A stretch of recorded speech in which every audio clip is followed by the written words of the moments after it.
Hi guys, am I audible?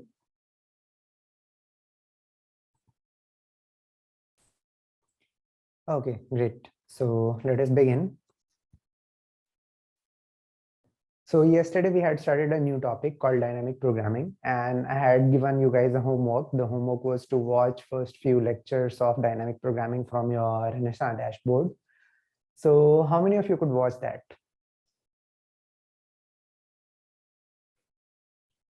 Okay. If you watched that, it's great. But if you have still not watched that, it's not so great. That means today when you go back, please watch that. Okay. That will be good for your understanding of the topic. Okay, cool. So yeah, would you like to mention, those of you who have watched, what did you learn from those videos?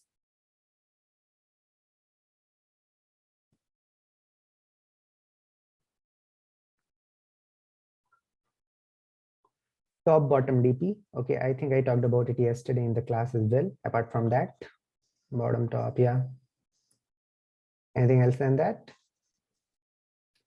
Memoization technique, yeah, memoization technique. Caching, yeah. Okay, so let us begin with something now. So yesterday I told you that you can solve a problem using recursion. So recursion is like top bottom, and you can convert that recursion into a for loop.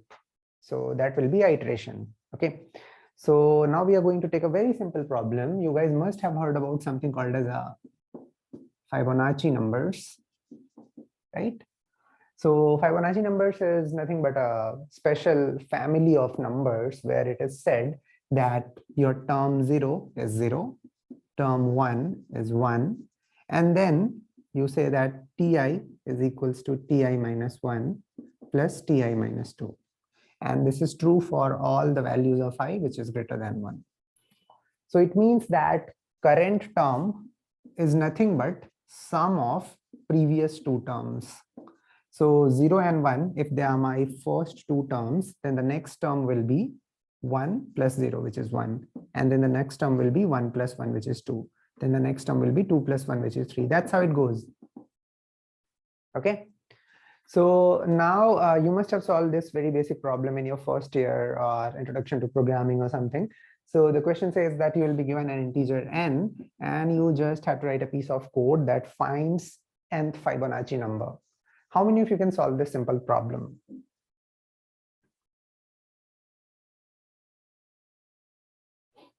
Okay, now let me ask it a little differently. Can you solve this problem using recursion? The answer should be yes. Why? Because what is written in front of you is nothing but a recurrence relation only, which is trying to tell you that, hey, ith Fibonacci number depends upon I minus 1th Fibonacci number and I minus 2 Fibonacci number. So it means that if you are able to compute this and that, so if you want to find nth Fibonacci number, then if you're somehow able to compute n minus 1th and n minus 2 Fibonacci number, then their sum will be your answer. Okay, that their sum will be your nth Fibonacci number. And what will be your base cases? These things will be your base cases, because for I equals to 0 or I equals to 1, you cannot apply this thing. See, if you try putting I equals to 0, you will get 0 minus 1. Now, there is nothing like minus 1th number or minus 2nd number. So these are your base cases. So I can write method which takes an integer n and then has some logic over here. So what should be my first line of code? It should be your base conditions. And what is your base condition? So you can say that, hey, if your n is smaller than 2, so for 0 it is 0, for 1 it is 1. So if n is smaller than 2, then I'll return n. Because if it is 1, it will return 1. If it is 0, it will return 0. Otherwise, I'll return the sum of this and this. Okay. What do you think will be the time complexity of this approach? Order n or greater than order n?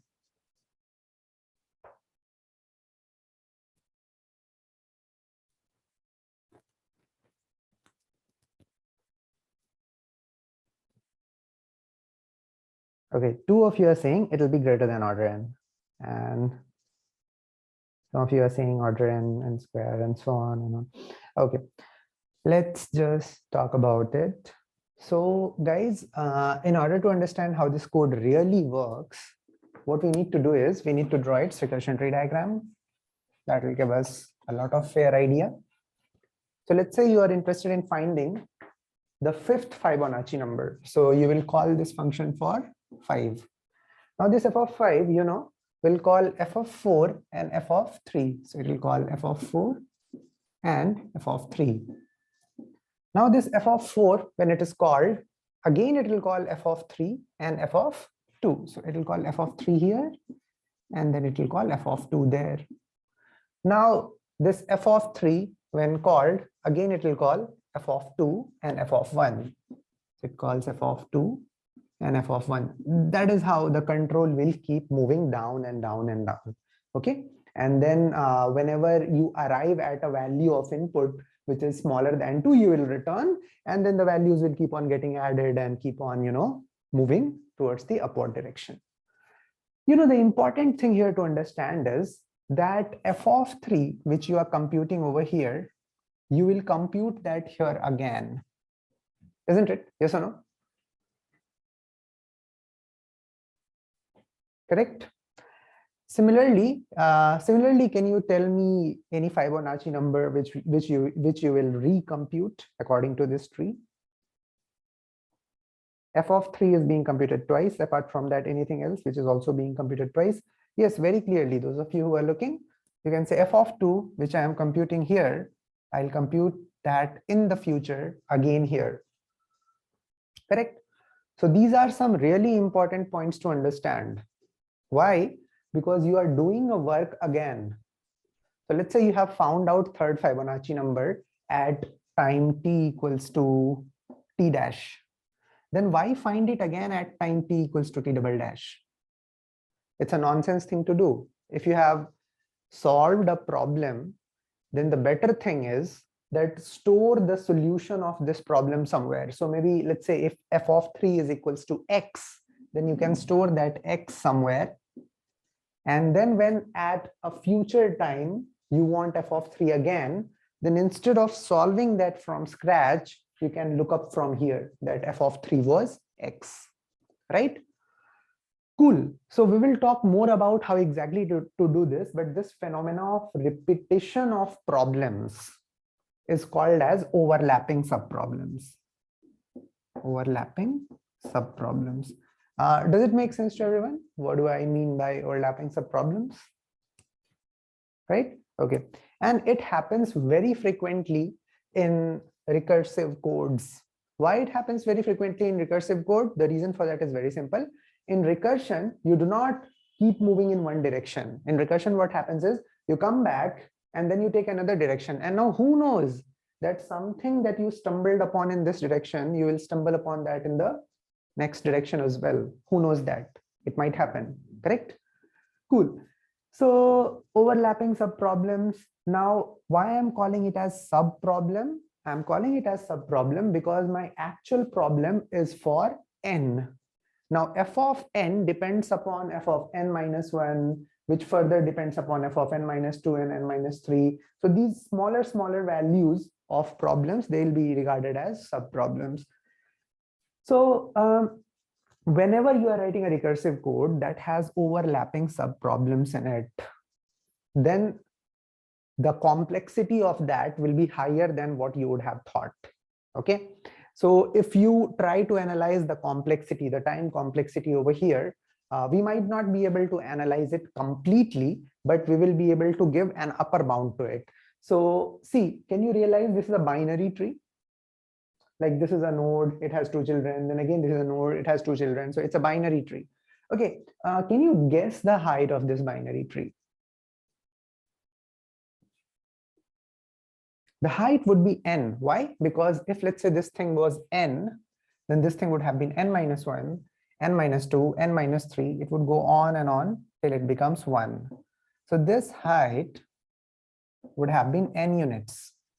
Now, this would have been your longest route to leaf path, which you call as height. But one more thing that I want you to understand is not all the root to leaf paths would have been of size n. They would have been a little smaller also. Like here from n, you will go to n minus 2. From n minus 2, you will go to n minus 4, n minus 6. But let us approximate. Let us approximate assuming that this tree, if it would have been almost a perfect tree. In that scenario, it would be having a height of n.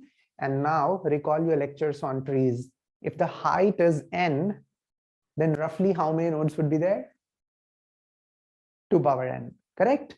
So 2 power n nodes.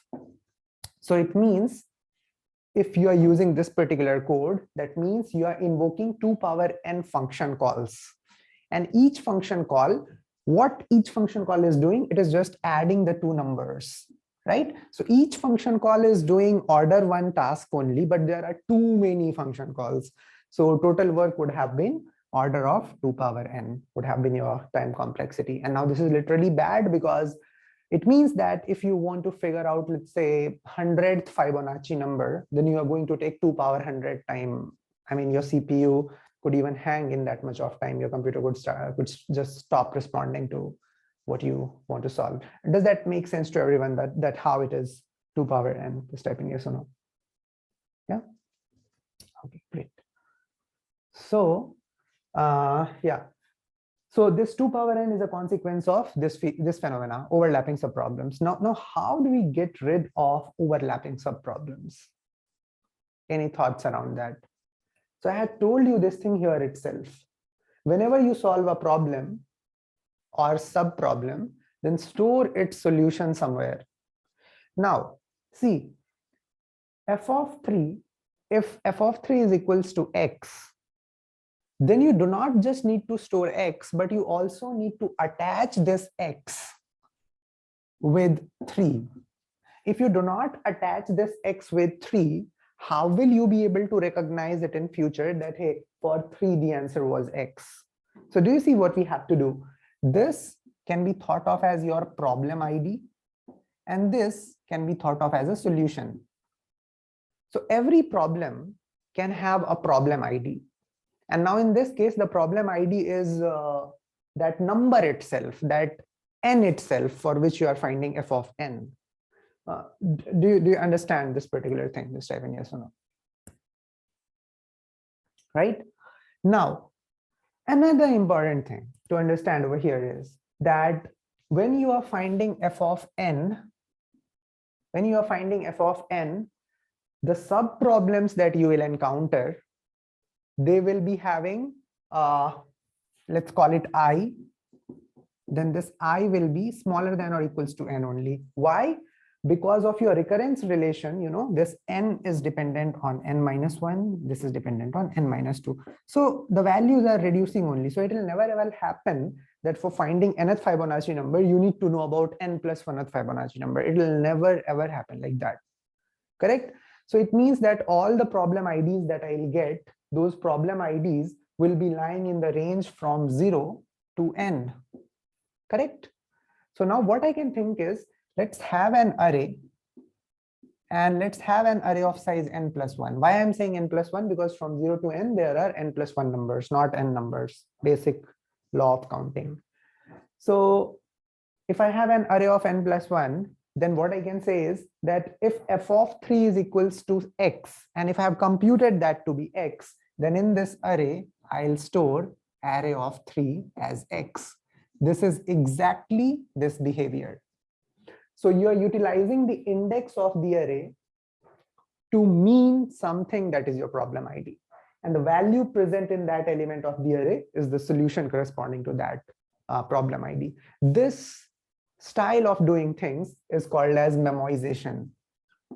Memoization, or you can also call it caching, because a problem is solved, then you are storing the problem ID and solution. Why? For future. Is it making sense what is memoization to everyone? Yes or no? Right? Okay.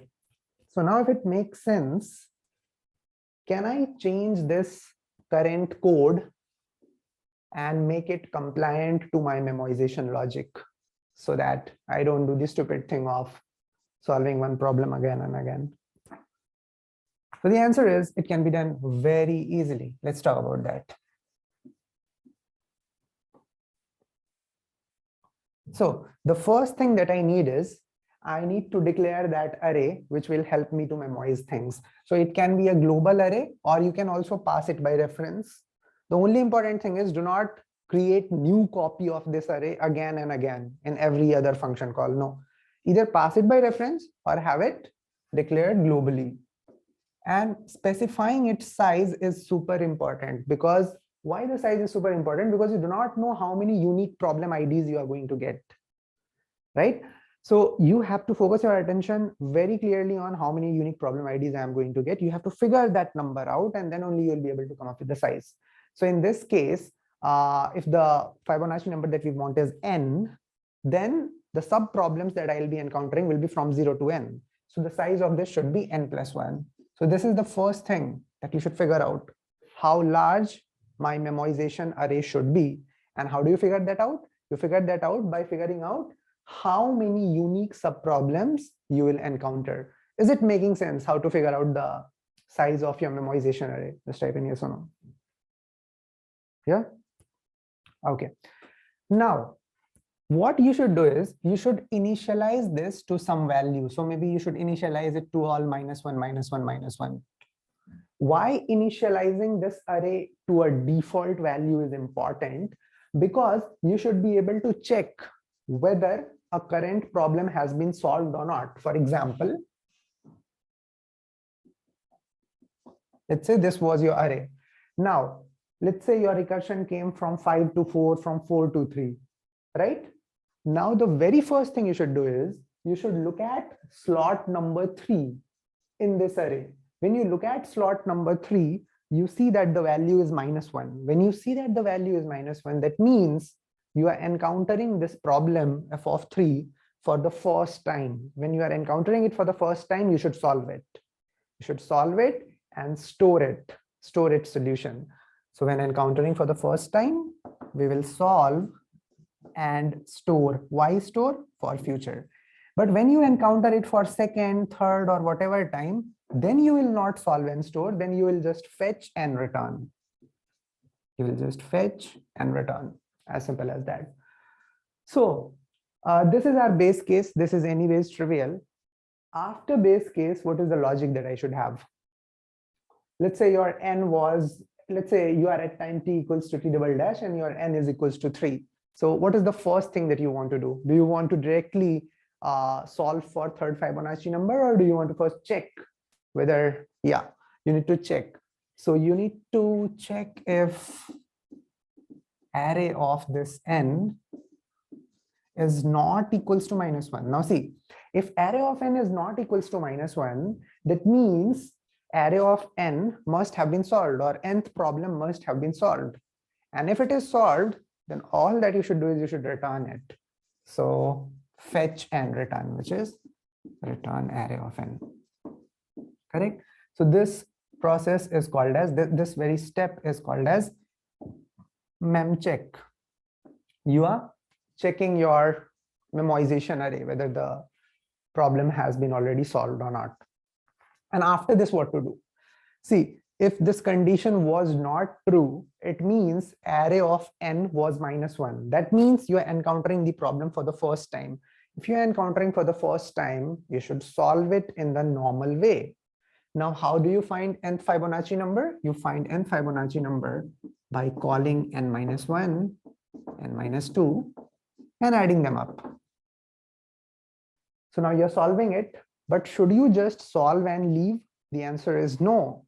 You should solve it and store it, because if you do not store it, next time, how can you make use of memcheck? So once you have gotten a result from here, it's your responsibility to store it in array of n, and then you can return this array of n from here. So this part is your solve and store. Does this code make sense? How many of you are able to understand? Right? So this is your first example of recursion plus memoization. Recursion, I had told you yesterday, is a top-bottom approach.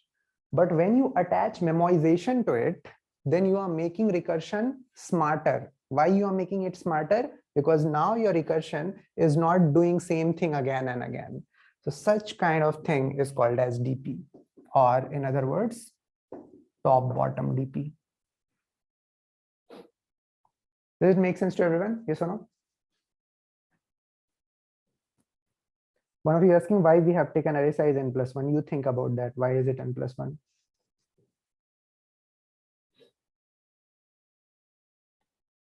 Why is it n+1? Can somebody answer it?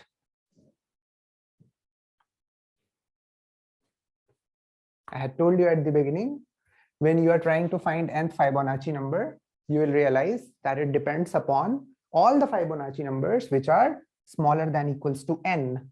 Now from 0 to n, how many terms are there?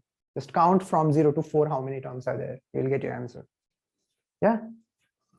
Okay, cool. Now, what do you think will be the time complexity of this code? Will it continue to be 2 power n or will it reduce? The answer is it will reduce. And how? You can see that over here. So keep looking. So I'm drawing something from the scratch. Let's say you have called f of n, you want to find nth Fibonacci number. So it will call f of n-1 and then f of n-2. Then this one will call f of n-2, f of n-3. This one will call f of n-3, f of n-4. And that's how it will keep going down. Now, important thing to understand over here is that this f of n-2, it will be returned because of this branch in order one time. Why? Because it has already been solved here. Similarly, this f of n-3, it will be returned because of this branch because it has already been solved here. This f of n-4, it would already have been solved here. So what would happen is that the other branch would not kick in only.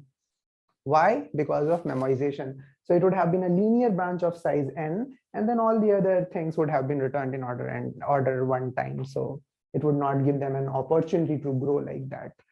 Is it making sense that how it will be a linear order n time complexity now?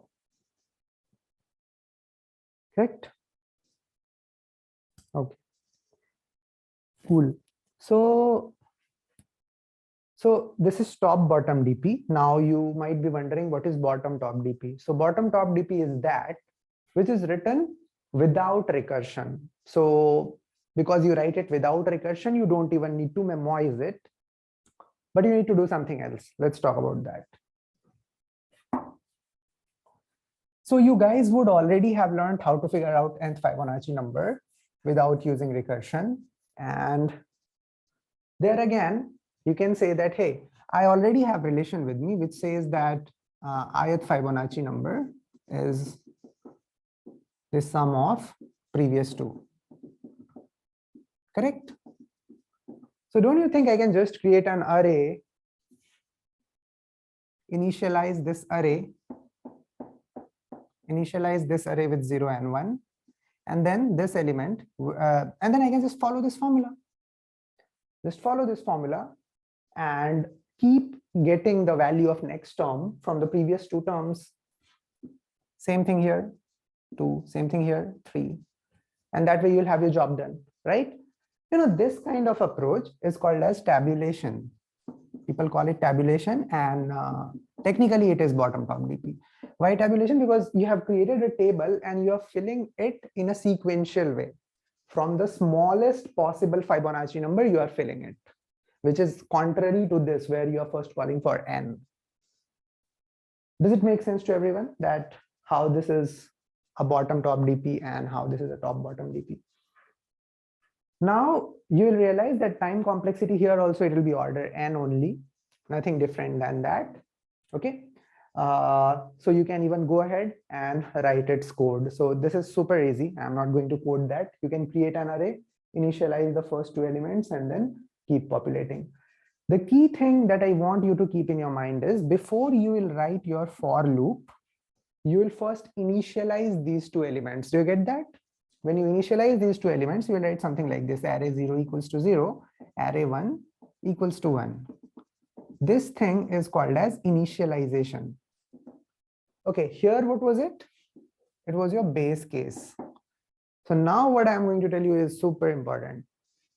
The same problem can be coded using top bottom also and bottom top also. There is no such problem which can be coded using one approach but not the other. It's as stupid as saying that, hey, I mean, if from one city to other I have got train as well as flight, I can go by one but not by the other, given that I have money. No, the answer is not like given that you have money is like given that you have the knowledge, you can solve it using bottom top also and top bottom also. It's up to you. You just have to apply your knowledge. But what I want to tell you here is that the base case of top bottom corresponds to initialization of bottom top. So if somebody asked you to write bottom top DP and you're not sure how to start, then you should look at the base case that you have written for your recursion. That base case will give you an idea how to initialize. And once you have initialized, all that you have to do is you have to follow that formula and keep filling from one end to the last end. Is it making sense to everyone? Yes or no? Yeah? Okay, great.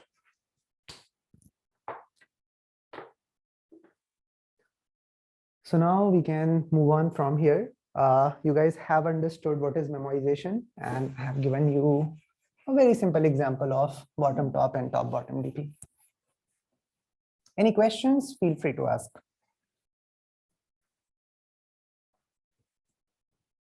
Okay. So let's take another question. This is again a very, very well-known question. So it says that there are n stairs. Okay. Before we move on, let me tell you, by now you must have realized that the backbone of DP is recursion only, right? And in recursion, what is it that you do? You come up with some kind of recurrence relation, that how your bigger problem is dependent upon smaller subproblems. When you think of that, then you come up with an equation, right? So that should be your first step. That should be your first step in any problem. Because once you are able to write recursion, then you just have to memorize that recursion. Okay, over the time you will get it.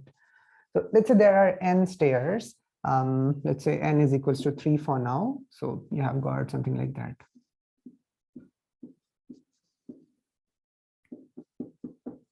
And there is a child standing over here. And this child can either take one step or two steps at a time. I would say jump. So either he can take a jump from here to here, or he can take a direct jump from here to here. Okay. Now you have to tell me that how many different ways are there to reach the top. So I want this child to reach the top. And the thing to bear in mind is that at any instant, this child can either take 1 unit jump or 2 unit jump only. Okay, he cannot come down, he cannot take 3 units jump. So tell me, in this case, how many different ways do you see?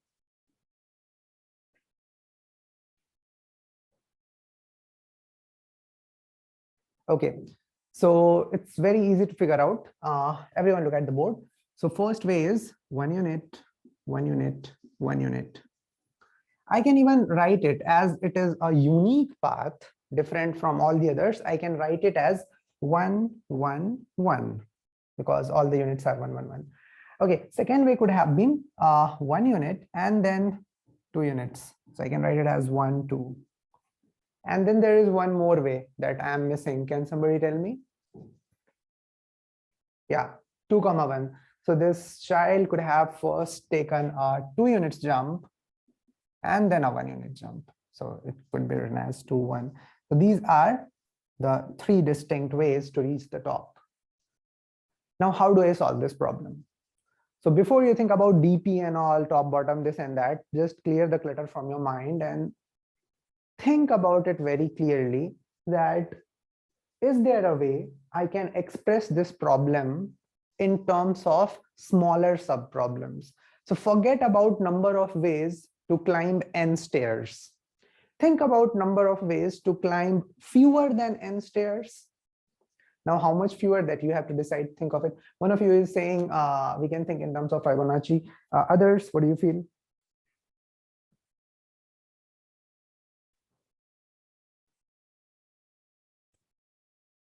Okay, those of you who are vouching for Fibonacci logic, can you also mention why? Why do you want to use Fibonacci?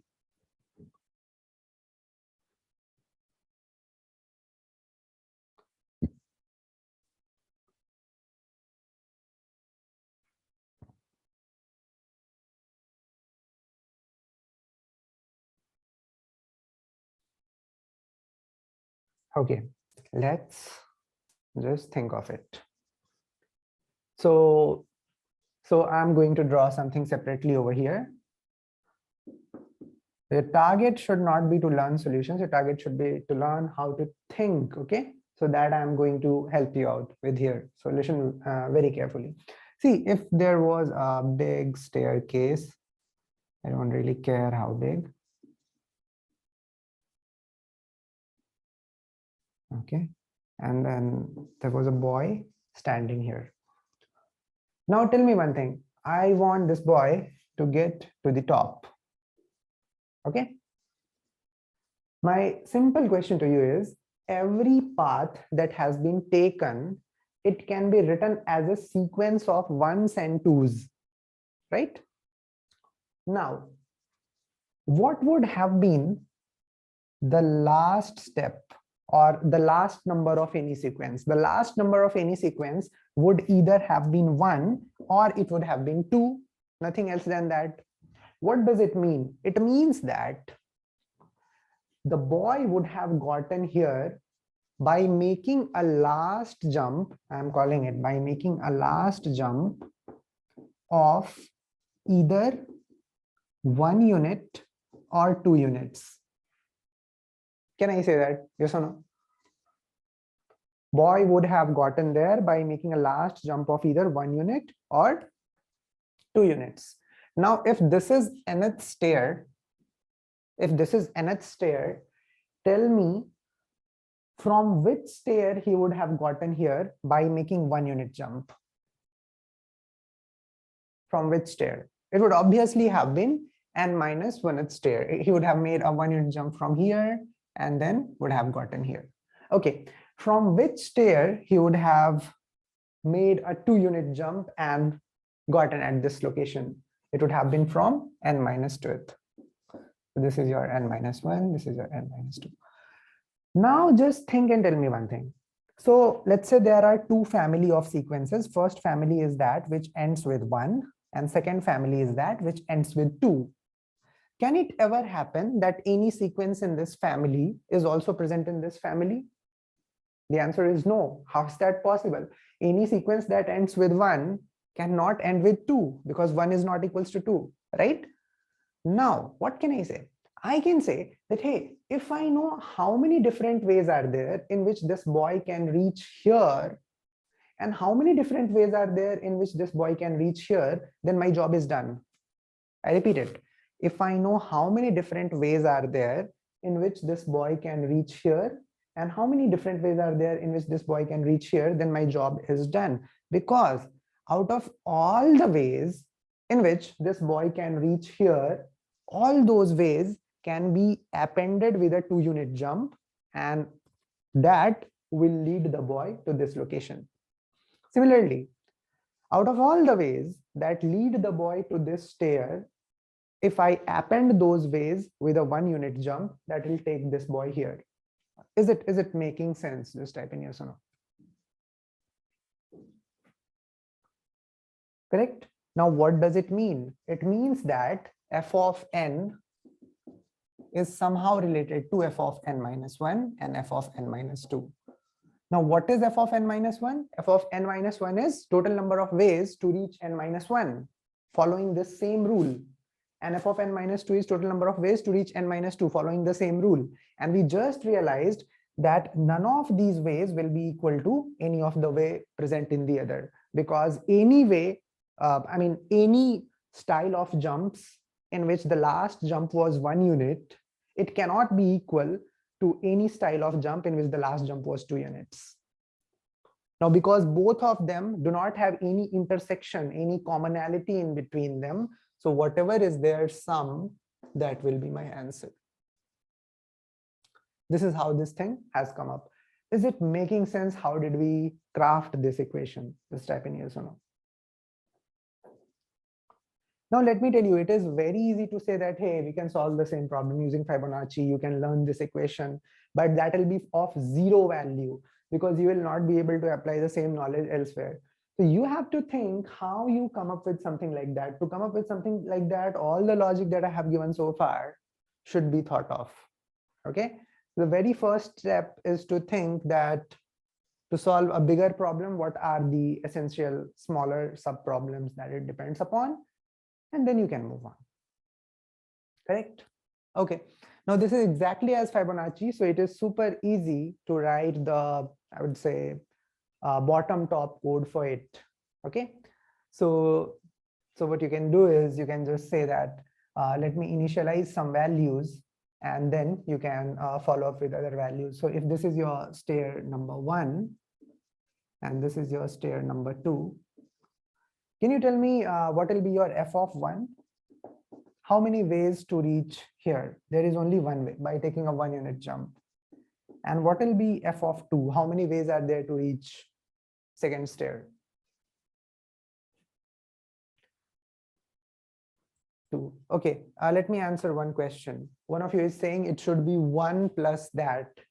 Why do you think it should be 1 plus that?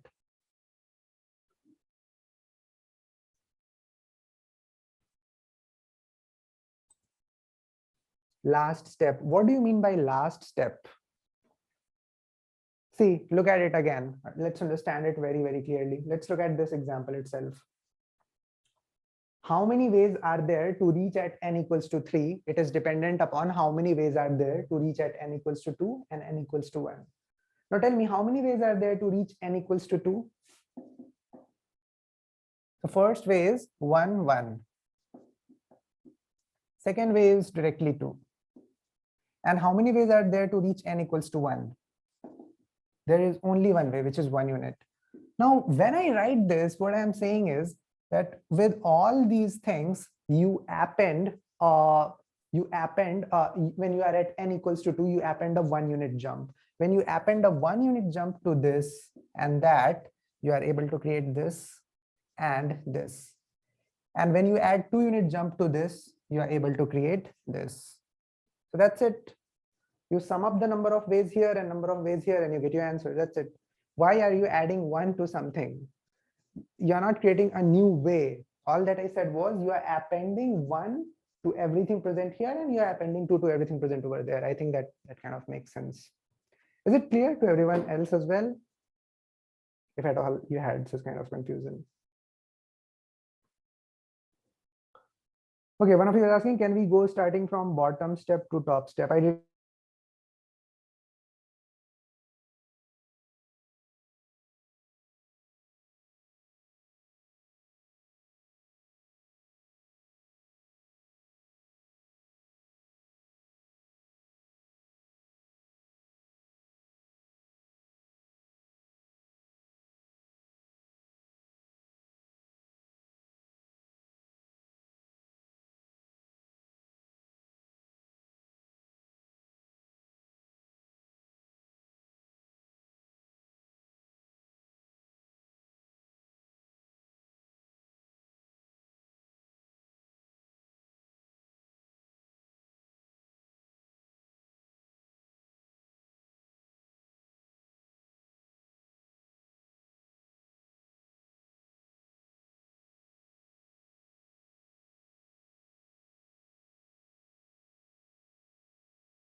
Hey everyone, is it audible? Okay, great. There was a power outage, but it's back, so we can resume. Yeah, so we had just finished this question. Time to move on to some other question now.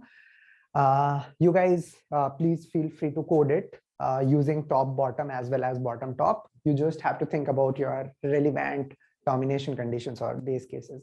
So in this case, what I was trying to say over here is what you can do is that your array of 1 will be 1 because you want your array of 1 to denote how many ways are there to reach stair number 1, and there is only one way. Similarly, number of ways to reach here is this, that, and this. So you can say array of 2 equals to 2. Now, after you have done these two initializations, then you can write a for loop which follows this rule. Okay, and then whatever will be the last element of your array, which is array n, that would be your answer. Now, the same logic you would have coded using top bottom as well. Nothing special about it.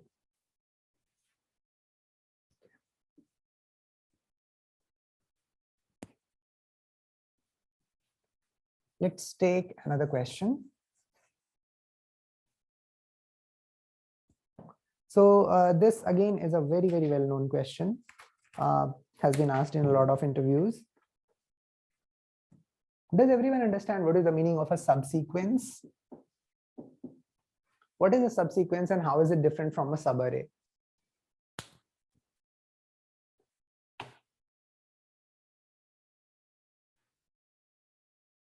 Who will answer this question? How is a subsequence different from a subarray?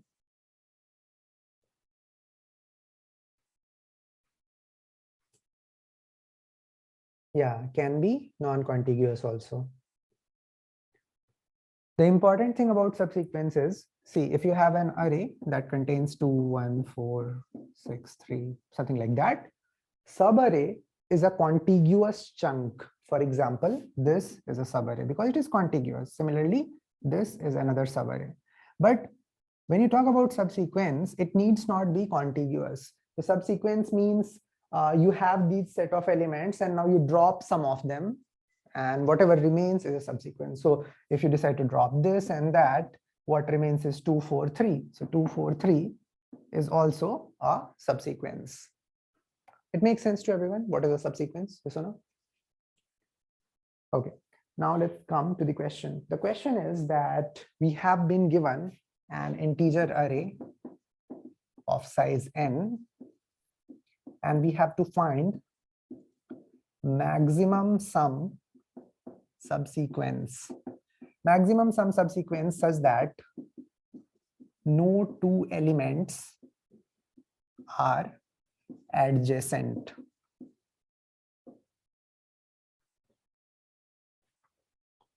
Okay, so we have to find a subsequence whose sum of elements is maximum, but the rule is that no two elements in your chosen subsequence should be adjacent. What is the meaning of adjacent? Adjacent means array I and array I plus 1, or array I and array I minus 1. So for example, 2, 1 is adjacent, 1, 4 is adjacent, 4, 6 is adjacent, 6, 3 is adjacent. So tell me one thing, if this is my subsequence 2, 4, 3, then in this subsequence, have I chosen any pair of elements which were adjacent? The answer is no, because 2 and 4, they were not adjacent. 4 and 3, they were also not adjacent. So you just have to focus your attention on the subsequences in which no two elements are adjacent, and out of all those subsequences, the one having maximum sum should be your answer. Is the question making sense to everyone? Yeah. Okay. Quick example. Let's take it. Let's say we have an array containing 1, 10, 100, 40, and 20. Yeah, what will be answer in this case?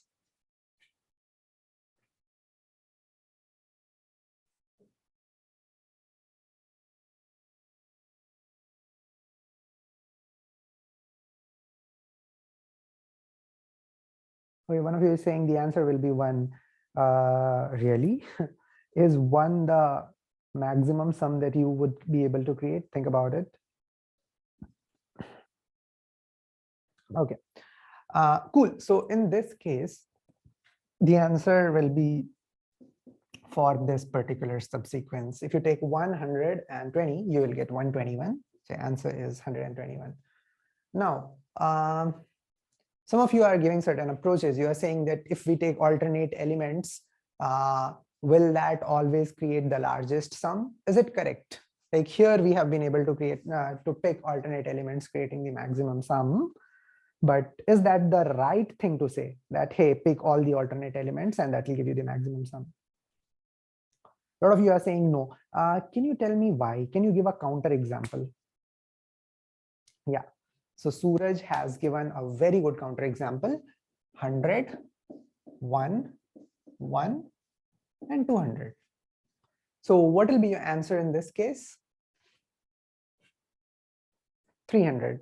Now for 300, you picked this and that, but they are not alternate set of elements. You get that?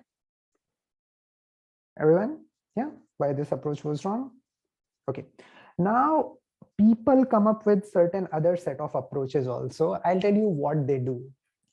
So they use greedy kind of approach.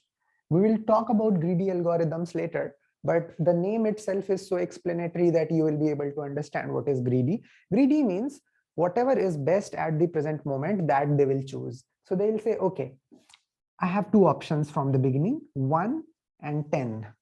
Now they say, if I pick 1, I can't pick 10. If I pick 10, I can't pick 1. And which one is the largest? The largest is 10. So let us pick this 10. Now tell me one thing. The moment you have picked 10, you will not be able to pick the greatest guy, which is 100. You will just be able to pick 40 or 20. Let's say you pick 40, you get a sum of 50 only, which was much smaller than 121, which you would have gotten by sacrificing 10 and choosing to pick this one. Do you understand why greedy approaches would fail in questions like these? Yes or no? Right? Okay. So again, it's quite important to understand that. So in questions like these, you can't be greedy. I mean, you can't say that let me optimize for my present, my future will automatically be optimized. It doesn't work that way. You have to explore all the options. So when you have to explore all the options to find a solution, the easiest way is to use recursion. How many of you can solve this problem using recursion? Forget about DP for now.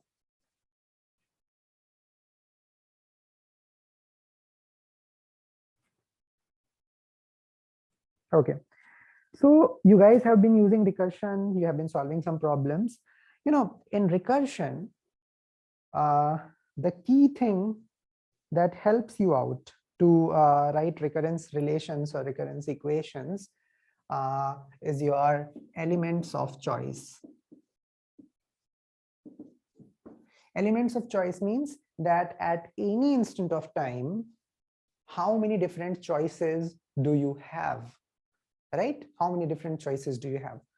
If you take a look at this question, you will realize that, okay, that's my array, and I have to maximize my sum in a subsequence where no two elements are adjacent. Now, let's say you start from the beginning of the array. Then for this element 1, I can say there are two choices. First choice is either you take it, and second choice is you do not take it. So either you take or you do not take. Now tell me one thing, if you take this 1, where will you want to go to? Will you want to go to its neighbor, or will you want to go to its neighbor, which is 100?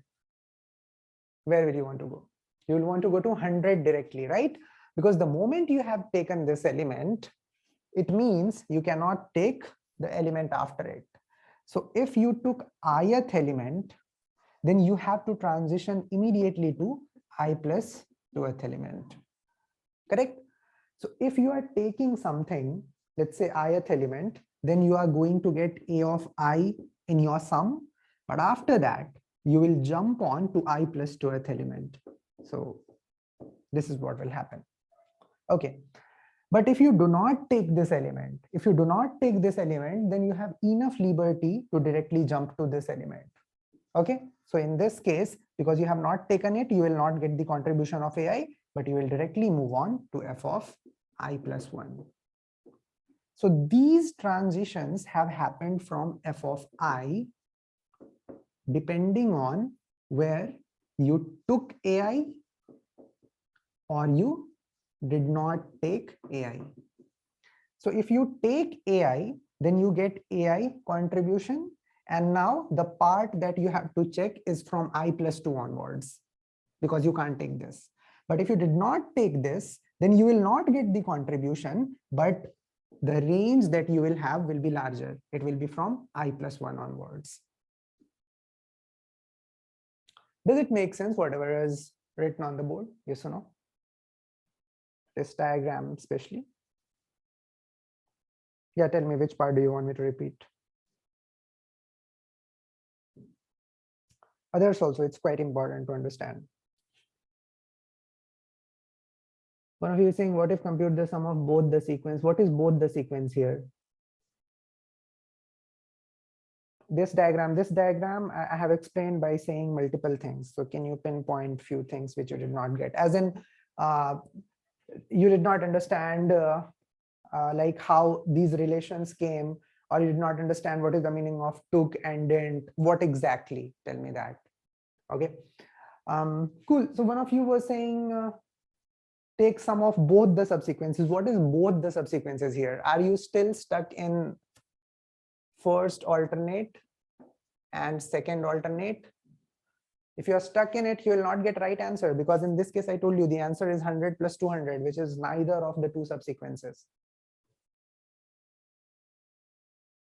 And you never know how many subsequences can be there. There can be 2 power n subsequences. So if you are saying both subsequences or 3 subsequences or 4 subsequences, it's not going to work. Because how are you convincing yourself that whatever will be your answer will be one among those set of subsequences that you are interested in? Why not all the set of subsequences? Think about that. Yeah.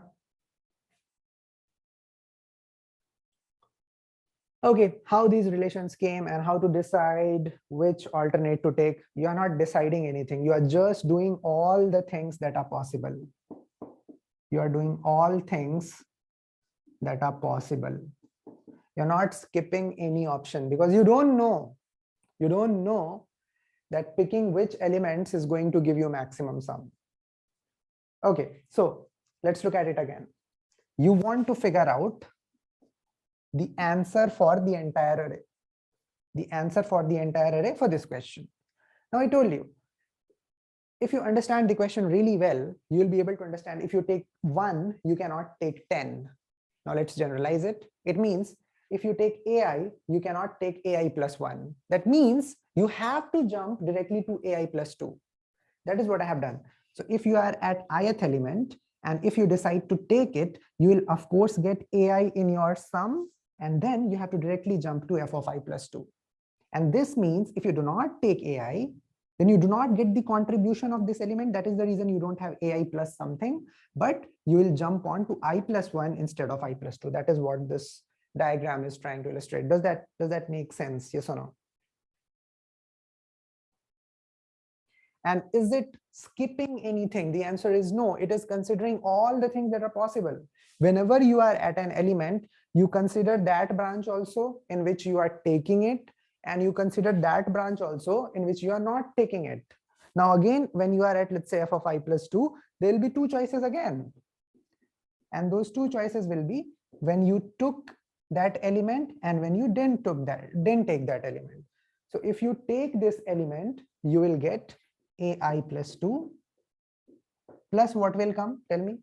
If you take this element, you get the contribution of this, and where will you jump to? Yes, you will jump to I plus 4. F of I plus 4. And if you don't take this element, then what should I write over here? If you don't take it, you will not get the contribution of this. So you will not write this plus something, but you will directly jump from here to here, which is f of I plus 3. And this is how it will keep going down on and on and on. Of course, it needs to have some termination condition. We'll come to that. But now is this relation making sense to everyone? And are you feeling convinced that we are actually considering all the possible branches that are out there? Now, let me tell you what is the meaning of f of I. So I told you in the beginning, f of I means, like when you are saying f of 0, then it means if I consider the array from 0 to n minus 1, which is the entire array, then what will be my answer? Similarly, if you are saying, let's say f of 2 means if you consider the part of array from 2 to n minus 1, then what will be your answer? So now it means that f of I is dependent upon f of I plus 2 and f of I plus 1. Is it making sense? Yes or no?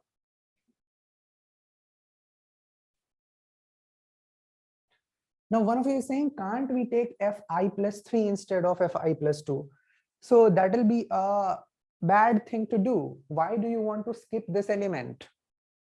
If you have taken this, the only element that you cannot take for sure is f of I plus 1. So it makes sense to skip it, but it makes no sense to skip this and this both and directly jump onto that.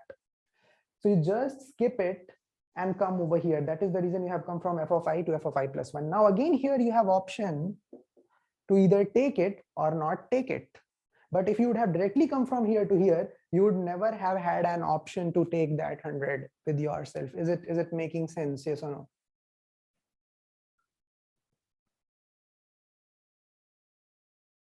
I mean, did you get my point before you take that example? Did you get my point, what I'm trying to say?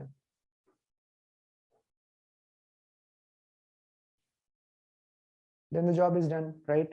You apply whatever example you have taken, you apply this thing on that, and you will see that there certainly will be one branch which takes 100 and 200 with it, right? You come from 100 over here. Again, you have two choices, no? You either take it or you do not take it. If you do not take it, you will come here, and then again here you have an option to take it or do not take it. And if you take it, you will get 200 plus 100. So if you do certain things on your own, then you realize it more in depth, right? I have drawn it for you. Now it's your responsibility to draw it further on some example that bothers you. Yeah. Okay. Now come to the most important part. So if f of I denotes the answer for the part of the array from I to n minus 1, then we realize that there were two choices, this and that. So if I decide to take the element, then whatever I'll get will be ai plus whatever is the most optimal answer from I plus 2 to n minus 1. This I'll get if I take a of I, correct? But if I do not take a of I, then my answer will be whatever is the most optimal answer from I plus 1 to n minus 1. But now the question is, what actually should be my answer? Your answer actually should be max of these two things, because you have both the choices to make. You can't make both the choices together. Now, whichever out of these two has the maximal value, that should be your f of I. So whatever is max of these two things, that will be the value of f of I. So you can now again say that f of I was the bigger problem because it was from I to n minus 1. And it is dependent upon the solution of the smaller sub-problems, which is from I plus 1 onwards and I plus 2 onwards. Does that make sense? Yes or no?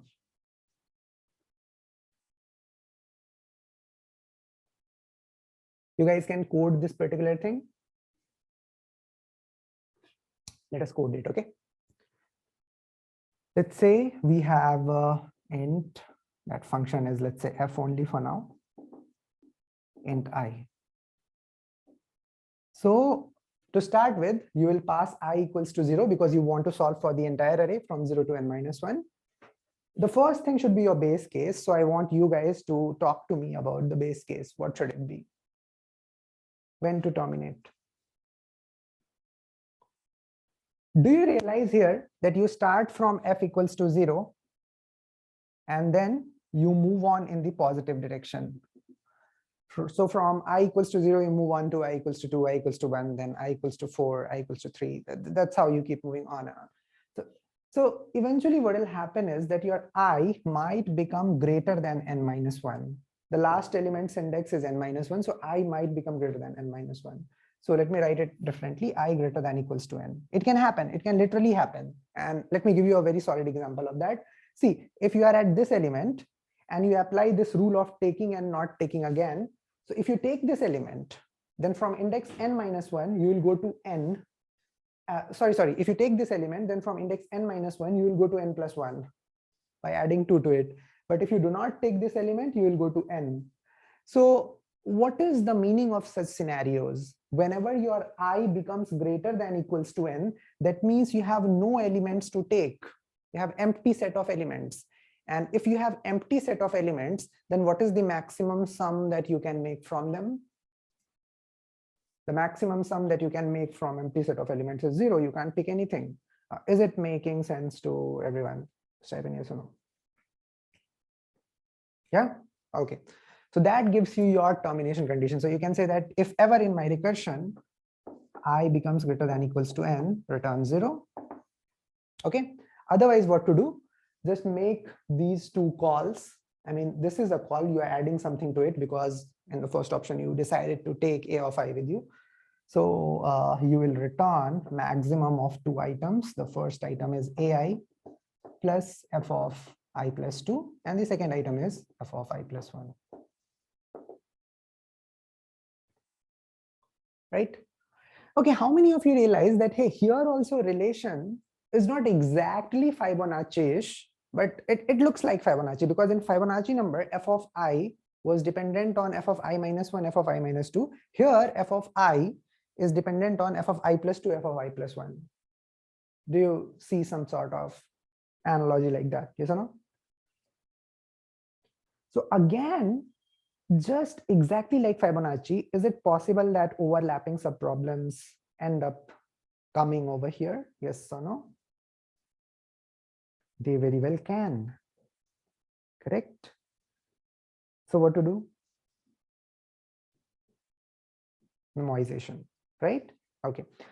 You can see overlapping subproblems very easily over here. Like from f of 0, you came to f of 2. Now, when you are at f of 1 at this element, you can either take it or not take it. So if you do not take it, you come from here to here, which is f of 2. So this f of 2 for which you were creating a huge gigantic tree here, you will create a huge gigantic tree here again. So the better option is to memoize it. And to memoize, what was the first step? What was the first step of memoization? Yeah, to make your memoization array. So I have already made that. What was the second step? Second step was the size of the array, how large this array should be, isn't it? Okay, can you tell me how large this array should be in this question? Let's say your input is of size n, then how large that should be? Okay, n plus 1 can be a fair enough choice, because you can say here that you start from 0, and what is this 0, or what is this I in general? This is your index, and your index will never ever be greater than n minus 1. So you can keep this size as n also. You can keep it as greater than n also. It totally depends upon your implementation, if you're handling some cases or you're missing out with other. So for now, if I keep it like that, let me call it memoization array, mem. And I'll initialize it to some values like -1, -1, -1. Okay, why I am initializing it with -1 and not something else? Because I know for sure that for none of these subproblems, my answer will be negative. So if mem of I is negative, it naturally means that it's a crap value, it's a junk value, correct? So do not initialize to any random thing of your choice. Okay, now what to do over here? So this is your termination condition, it stays intact. After this, what should be my next line of code? Yeah, you need to check whether f of I has been solved or not. So if f of I has been solved, then you will see mem of I not equals to -1. If it is not equals to -1, just return mem of I. Otherwise, what to do? You solve for it and you store it in mem of I. and then you just return it.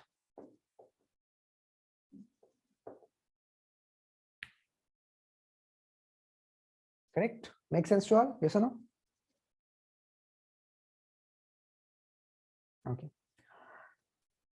You know, the time complexity of this also will continue to be order of n, because you will end up realizing that the same behavior like Fibonacci will be seen here. I have talked intensely about how to compute time complexity of any random top bottom DP. So when you go back, please watch some more videos and you will realize that it has been made extremely easy for you. Just by looking at the code, you can say that, hey, its time complexity is that much. Okay, cool. Are we taking any positive elements as input? No, nothing like that. Even if there are negative elements. So I never told you that the subsequence that you should take should be non-empty. I never told you that. It can be empty also. So if your input is -2, -3, -1, what will be answer in this case? What is the maximum sum subsequence over here? It'll be 0, right? Yeah. So even if all the elements are negative, nothing to worry about that. Is it making sense to all? Yes or no? It was a good question, by the way. Thanks for asking it. Okay, great. So now are you guys able to get started with the DP at least? Do you feel like the basic concepts of it, like given a problem, what are the first few steps to do? Okay, that exactly should be your goal. Your goal should not be to try and solve 500 questions on DP. That is nonsense. You should not do that at this stage. What you should do is every small problem that you solve, you should have answer to every why of it. Why did you choose a memoization array? Why did you choose a size of n? Why did you initialize everything to -1? And one more thing to understand is, no matter what code you write in memoization DP, the template of that will be same. This is the most beautiful thing about DP. You don't have to think about coding part. Once you're clear with the logic, coding happens within 2 minutes, because the first line of code is always for your base case. The second line of code is always your mem check.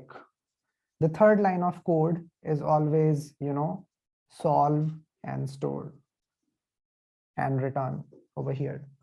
So these are the 3 components. If you are ever getting a wrong answer, see if you are missing out on any of these. One of you is saying, if in top-down approach, we have to take an array of size n, so space complexity is order n. Yeah, that is totally correct. So why we do not use bottom? I never told you do not use bottom-up approach, but I think that is a good question. And again, like those of you who would have watched the videos yesterday, which I asked you to watch, you'd have understood how bottom-top is maybe better than top-bottom. Okay, so let me ask this question to you all here. Which approach do you think is better, top-bottom or bottom-top?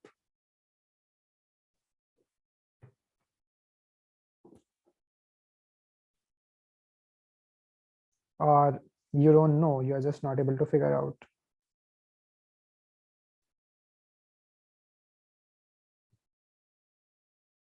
Okay.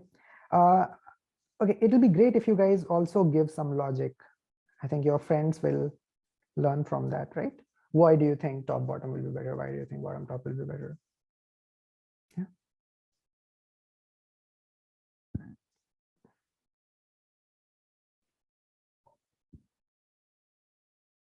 Okay, let's talk about it. As a beginner, you should always think in terms of top bottom. If you are a beginner, I'll tell you why. Because the idea of top bottom comes from recursion. Recursion is something that you have already been taught. Because you know recursion, you will be able to very easily think of top bottom. And once you are able to come up with a top bottom approach, you can any day convert it into bottom top. Because to convert into bottom top, all that you have to do is you have to use a for loop instead of a recursion, and you have to follow the same recurrence relation, but you have to do some initialization now. I mean, instead of termination condition, you have some initial conditions, and based on that, you go ahead and write your code. So this is good for beginners. But when you think about performance, you would realize that bottom top is ahead. Okay, why bottom top is ahead? Tell me one thing. You remember Fibonacci's code that we had written a few moments ago? We had written both sorts of code, top bottom as well as bottom top, right? Yeah. So now tell me, what was the space complexity of top bottom? Did we use an extra array? The answer is yes, we used. It was order n. But when you say bottom top of Fibonacci, can you do it without an array? Can you figure out nth Fibonacci number without having to use an array? The answer is yes. Because if you want to know nth Fibonacci number, you just need to know about n minus 1th and n minus 2th Fibonacci number. If there were x and y, this will be x plus y. So you can have two variables. Let's call them variable 1, variable 2. So they are initially pointing to x and y. And now once you have created x plus y, you can make this point to that and that point to this. Okay. So in bottom top, you can minimize the space that you have to use. That is one great thing about it. You know, here also you will, when you translate it to bottom top, you will realize that the same thing can be done. And its bottom top approach is there on your dashboard. I want you to spend some sincere time on that and figure out how to code this problem using bottom top and how to minimize space also. But before watching that, apply your own brain. Can you all do that, this thing for today? Yeah, please do it. Okay, it'll be a great brain exercise. Okay, cool. We'll move on.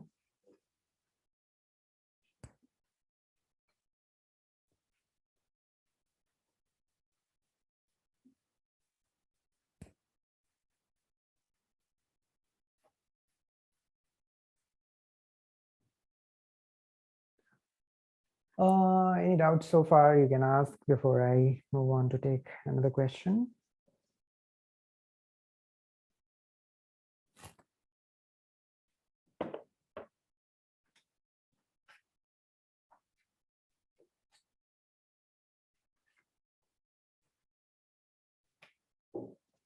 Okay, so let me tell you one thing. You would have realized that till now, the problems that we have solved, in these problems, the memoization array that we have all been using has been one-dimensional. Okay, so such kind of DP problems are called as one-dimensional DP problems. But you might also have heard about two-dimensional DP problems. Some of you would have at least heard of it, right? What according to you is two-dimensional DP problem? What makes it different from the current problems we did?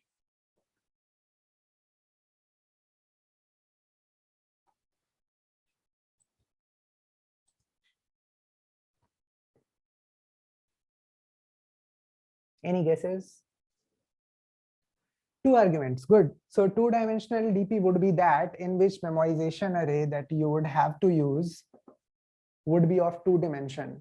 And the reason behind that is that problem ID is not just a single integer, which was the case over here, but problem ID is two integers.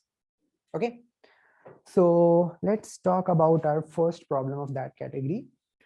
So we have been given two strings. Okay, let's say S1 and S2. Let's say your S1 is ABD and this is ADB. And what you have to do is you have to find the length of LCS. LCS means longest common subsequence. I have already told you what is a subsequence. So now you try to understand the meaning of this thing. Two strings, you have to find the length of longest common subsequence. So do you understand the meaning of longest common subsequence? You can type in yes if you do.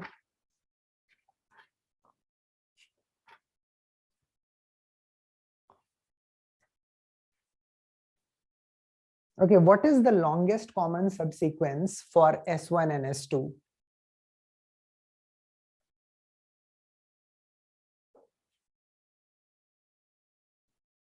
Okay, so let's first understand the meaning of this thing. Let us list down all the subsequences of S1. There'll be a lot of subsequences of S1. You will have A, you will have AB, and then you will have just B, and so on and on. So these are subsequences of S1. Now list down all the subsequences of S2. So you'll have A, you'll have D, you'll have AB, and so on and on and on.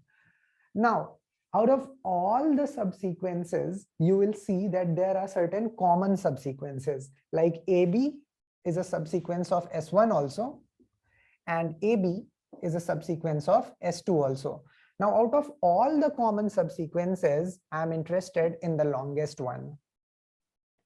So now tell me, what according to you should be the longest common subsequence of these two strings? So it should be AB. AB is present here also, and AB is present here also, and the length of AB is 2 units.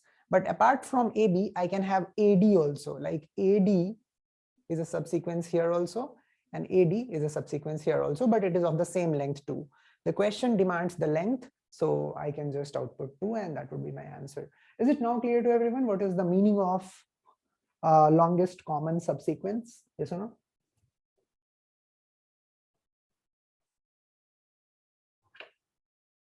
Any confusions with the definition?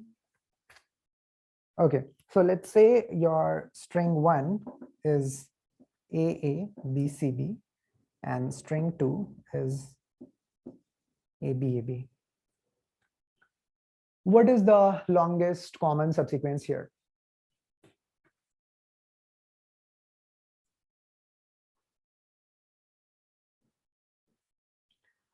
When you say 4, also write that subsequence, longest common subsequence. So one of you is saying, there are different solutions that are coming up. Okay. Some of you are saying AABB.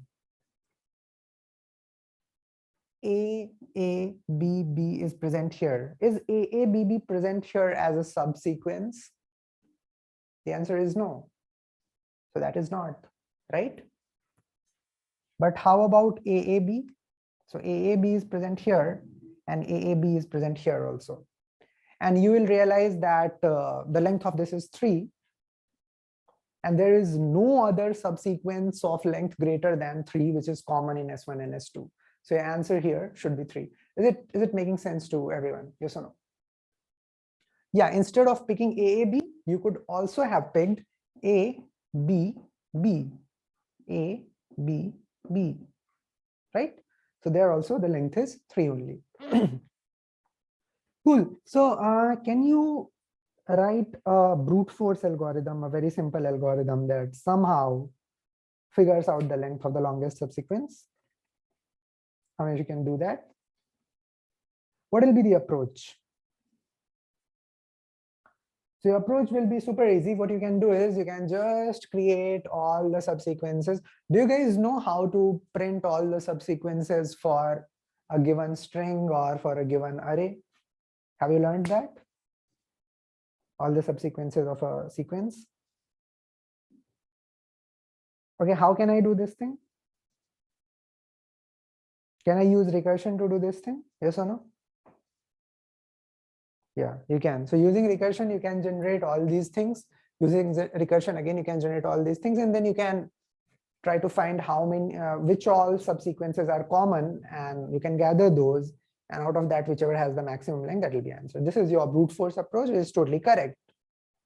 But it has a huge time complexity, because if you go ahead to generate all the subsequences, it will take you 2 raised to power n time, right? And if you store them, it will take much more memory. It's not an intelligent approach. So what to do? So in immediately last problem, I had told you there is something which is called as elements of choice. Okay, elements of choice. So at every stage, in the last question for an element AI, there were 2 choices: either take it or you do not take it. Now your decision influenced which state you moved on to. When I say state, when you took AI, then you used to move to I plus 2. And when you did not take AI, you used to move on to I plus 1. So your decision influences that from what state you will get to what. This is the entire game of DP. So you are at state 1. What is a state? A state is just a set of variables that you are passed to a function. So you're at state 1, you take a decision D, you move on to state 2. You take another decision D dash, you move on to state 3. You take another decision D double dash, you move on to state S4. Now, what are these decisions? Those are your elements of choice. They are influenced by how many choices you have. You perform all the choices and then you will see you will move on to different states. So the exactly same kind of thing we'll try to do here as well. Let's say the two strings that we have are something like that. S1 is a string that ends with A, and S2 is also a string that ends with A. That is a common thing in them. Now, just tell me one thing. You want to figure out the LCS, I'll call it LCS, the LCS of this entire thing and this entire thing. Now, if the last characters are matching, can I say whatever will be the LCS of S1 and S2, that LCS would also end with A? Can I use my common sense and say this thing, yes or no? Right? Because common subsequence is made up by picking common set of characters. See, if let's say you have S1 and S2, now if I introduce a Z over here and a Z over here, then who stops you from including this Z in your current answer? If your current answer is AAB, include Z at the end. So it means that if at the end the characters are matching, then that character will definitely contribute to your answer, which is your actual LCS. Makes sense? Yes or no? Right? So what does it mean? It means that if the last characters are matching, then the contribution of this last character will be there, which is 1 plus something. Now, what is that something? So that something can be written as the LCS of remaining S1 and remaining S2. See, what was the LCS of remaining S1 and S2? You said it was ABB, which had a length of 3 units. So if you add 3 to this 1, which is because of this Z, you will get 4. And what is that 4? That 4 is the LCS of these two big strings. Does it make sense? Yes or no?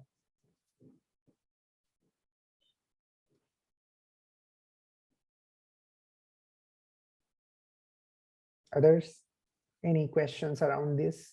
Anything that you did not get or something? So my intention is to say that if I have a string S1 and a string S2, let's say its last character is at index I, the last character here is at index J. Now, if there is a situation where S1 of I equals S2 of J, if this is the case, it means for sure this last character will be there in my actual LCS. And now all that I have to do is I have to focus my attention to find the LCS of remaining strings. So in this case, I can say that, hey, LCS of I comma J, here I and J denote the last characters of S1 and S2. This is 1 plus LCS of the remaining part, which is I minus 1, J minus 1. So this is the first equation that we have come up with. This equation, does it make sense to everyone? Yes or no? Right? Okay. Now, what is this I and J? So this I denotes the part of S1 from beginning till I. Similarly, this J denotes the part of S2 from beginning till J. Now, if I have told you what is LCS ij, you can figure out what is LCS I minus 1 j minus 1. LCS I minus 1 j minus 1 means that here we are talking about the part of S1 from beginning till I minus 1. And here we are talking about part of S2 from beginning till j minus 1. And now we are able to say that, hey, the LCS of a larger combination of strings is dependent upon the LCS of smaller combination of strings. So what is this? This is exactly a recurrence relation. Yeah, it has a condition that you will apply this rule only if the last characters match. So now we need to come to the situation when the last characters do not match. Okay, what if the last characters do not match? Let us take that case.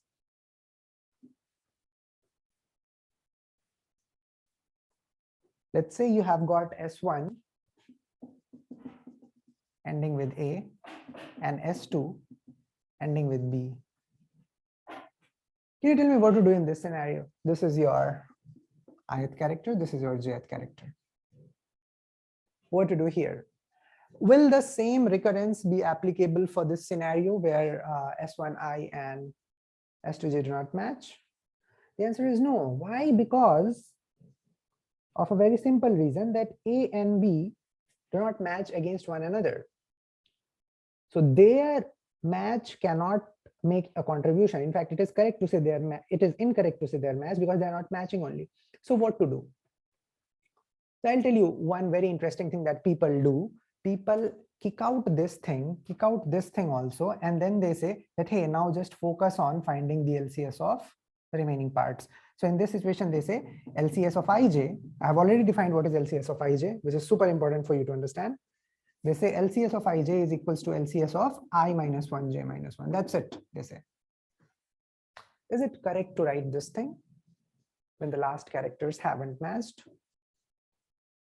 The answer is no, it is not correct to write this thing. And I'll give you an example. Let's say you have S1, which is like ZYX A, and you have S2, which is ZX, let's say ZX A B.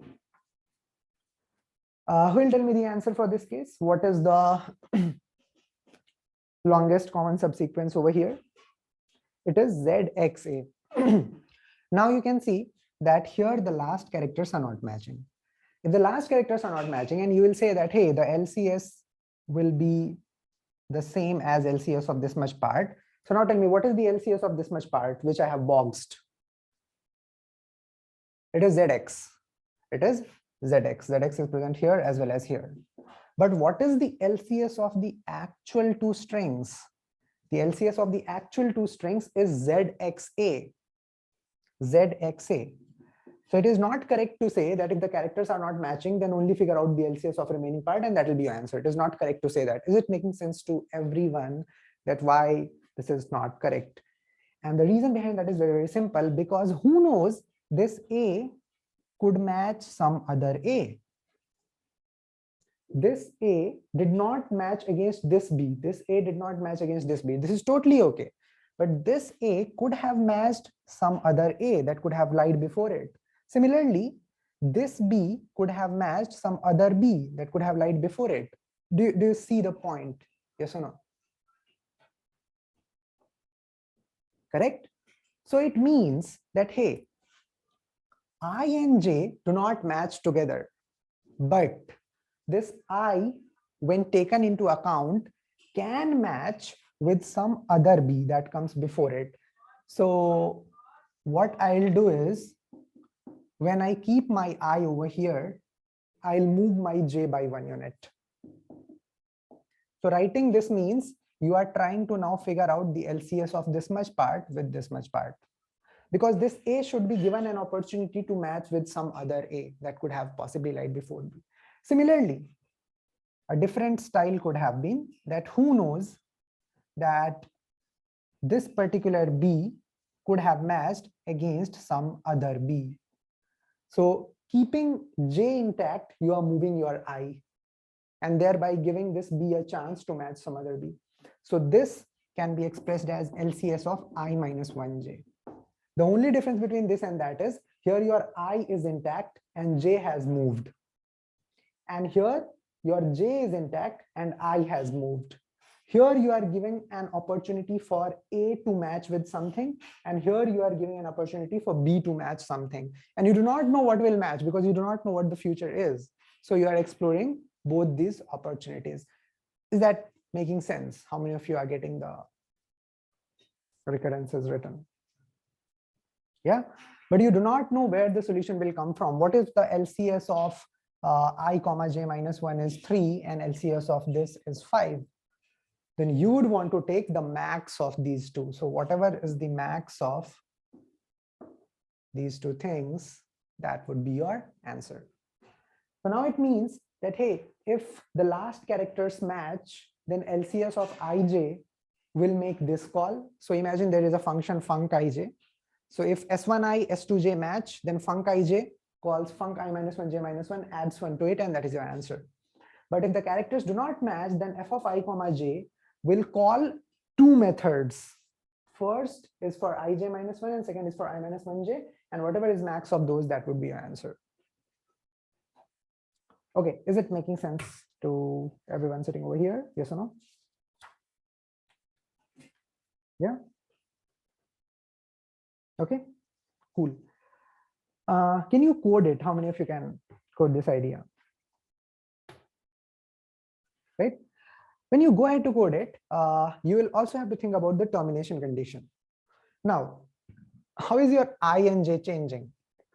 So let's say the size of this string was 6 and the size of the other string was 4. Now, if this condition is true, let's say for the last indices, if this condition was true, then it will change to 5 comma 3. Your I comma j becomes I minus 1, j minus 1.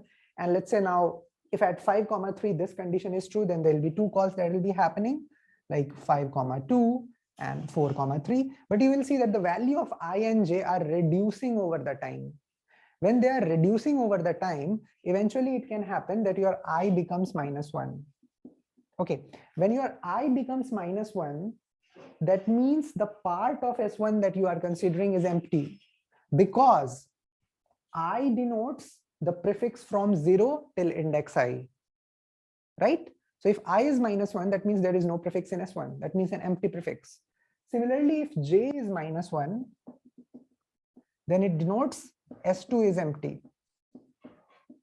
Do you understand these things? What is the physical meaning of I being minus 1 and what is the physical meaning of j being minus 1? Now answer me one very simple question. If I ask you that, hey, tell me the LCS of first string, which is something like that, and second string, which is empty, what will be the LCS of this? It will be 0. Because if either of these two is empty, then my answer will be 0 for sure, right? So my termination condition can be very simple. My termination condition would say if I is minus 1 or j is minus 1. If any of them is minus 1, or you can say if any of them is negative, whatever you are comfortable writing, then you would return 0. Because if either of these conditions is true, that means one of the substrings is empty, and LCS of empty comma something is 0 for sure. So that will be your termination condition. And then if this condition is true, you will make this call, otherwise you will make that call. Is it now absolutely clear how to go ahead, write the code? Okay, cool. Yeah, so this is the final thing that we'll be doing today in the class. We'll quickly be writing the code. In fact, I would ask you guys to do that.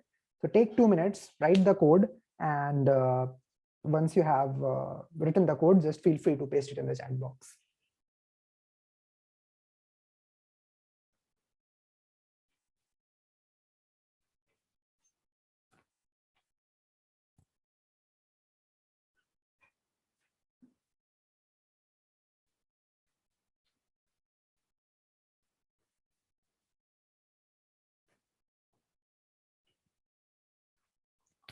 You can look here. So let's say there is an LCS method. Here you pass I and j, which denotes the indices. So if I negative or j negative, return 0. Otherwise, you need to check which condition is true.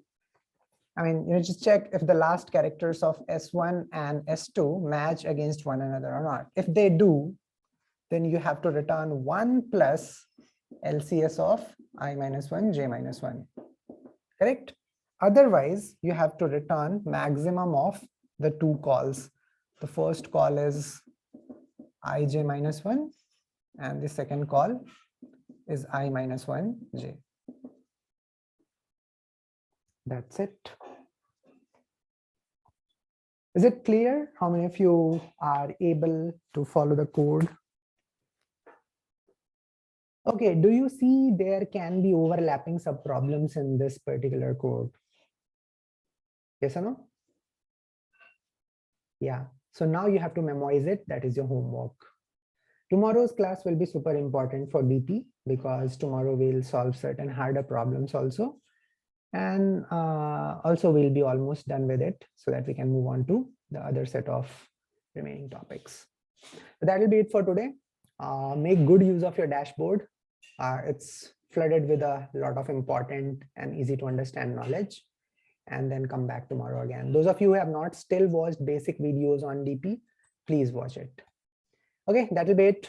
Bye everyone. Have a good day.